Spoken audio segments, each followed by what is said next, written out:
Alright, so I didn't exactly have a script planned for this. I just had a bunch of stuff that I wanted to just get off my chest about these certain topics. So I'm just gonna shoot from the hip and hope you all still enjoy this.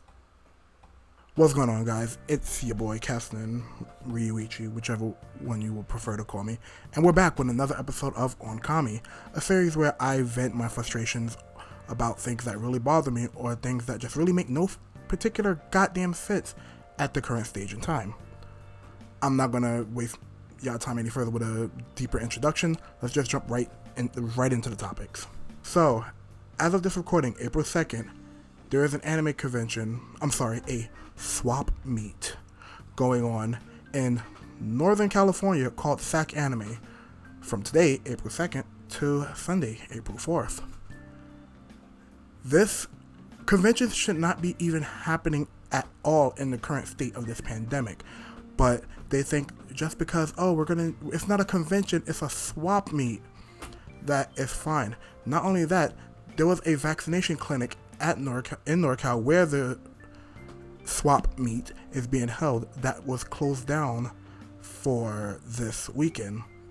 Now, from their official site, it reads as follows. SacAnime Spring 2021 swap meet is moving forward as planned. Although there is a lot of virtual posted on social media about an upcoming event, we are not canceling. We are running a safe, socially distant, 25% of capacity, mask-enforced anime convention, adapted to be a swap meet. This is allowed according to county health guidelines. We have been working with the venue and county health department from the very beginning.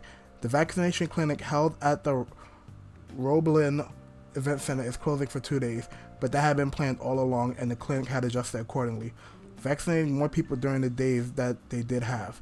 SacAnime offered to work with the clinic so that they will remain open, but it wasn't necessary. Even if SacAnime Spring 2021 swap meet was canceled, the vaccination clinic would still remain closed. Regardless of not if the clinic would have remained closed or not, why are you still holding a convention in the middle of goddamn COVID-19? Not even in the middle.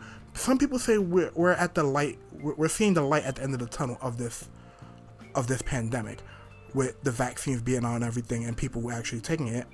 I myself being one of them. It doesn't change the fact that until we have confirmation that the COVID cases have gone down significantly all over the U.S. because people are going to be traveling all over the U.S. Until we get that confirmation that people can travel to wide-scale events like this, because I doubt it's just going to be 25% capacity, because there's been cons that's been held last year during COVID where they weren't even enforcing people wearing masks. They was just like, you should wear a mask, but people weren't, and people was posting pictures online about them not wearing masks, and it's shit like this. Why do y'all want to go to a convention so badly during COVID? To flaunt that new cosplay that you made during the year and some change of quarantine? Bro, wait it out. Take pictures in your house. Meet up with friends, socially distant, and do a little photo shoot. We don't have to be at a wide-scale event like this. Y'all doing this is just going to push us back even further. There are some conventions that are still going to happen this year because they have no choice but to, or else they risk closing up shop for good. I believe Otakon is one of them, but that's in July. No, I think that's in August, where around that time we should be good to do conventions again. I'm not gonna say at full capacity, hell no, but we should be somewhat okay to do conventions.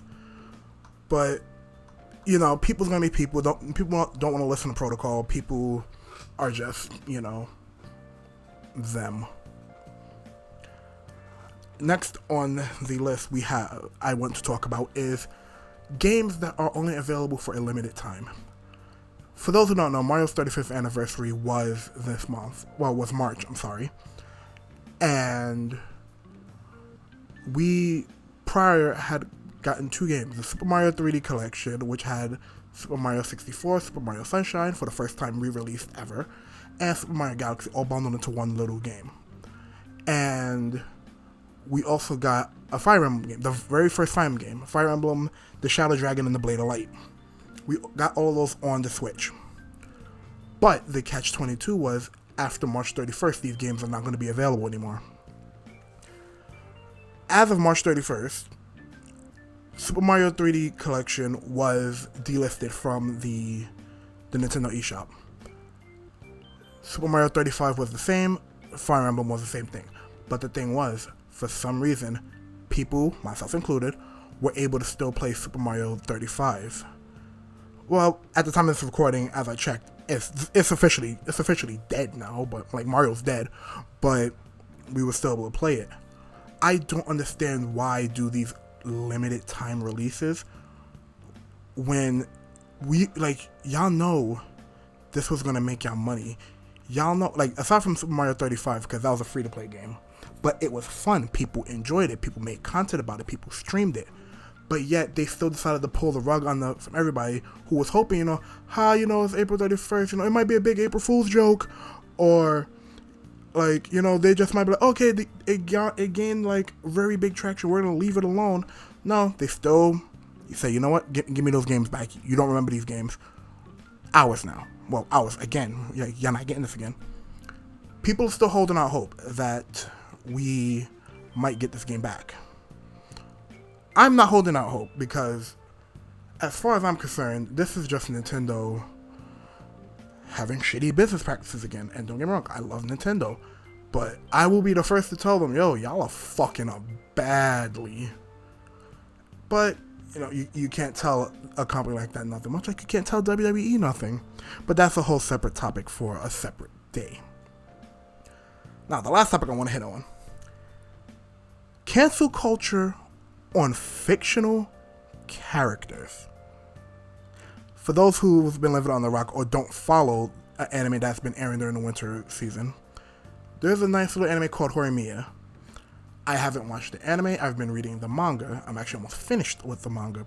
But there's a certain episode where Hori, the female protagonist, told Miyamura, the male protagonist, her protagonist, that if he was to leave her, at least be with another girl. She doesn't want it to be with another guy. Everybody, their mothers, their dogs, and their iguanas underneath the sink was like, oh, Hori's homophobic. She hates the gays, all this stuff. We're canceling Horimiya, we're canceling Hori. I'm like, oh, y'all really serious right now? Y'all are sitting here canceling a fictional character because she doesn't want her boyfriend leaving her for another man? And that she'd be more emotionally okay if she left him for another woman? Like, on one hand, I can understand why some people would be upset about that, but at the same time, on the other hand, bro, it's a fucking anime. Are y'all that bored? Do y'all really not have much to do at home to just decide to want to cancel a fictional fucking character? And I'm pretty sure this goes way past Horimiya. I'm pretty sure there's other anime characters that people have wanted to cancel for little to no reason. And it's stupid. It's really stupid. And the fact that people really out here are doing this really baffles my mind. Like, on Kami, y'all don't deserve rights. Y'all don't deserve basic human rights if y'all doing stupid shit like this.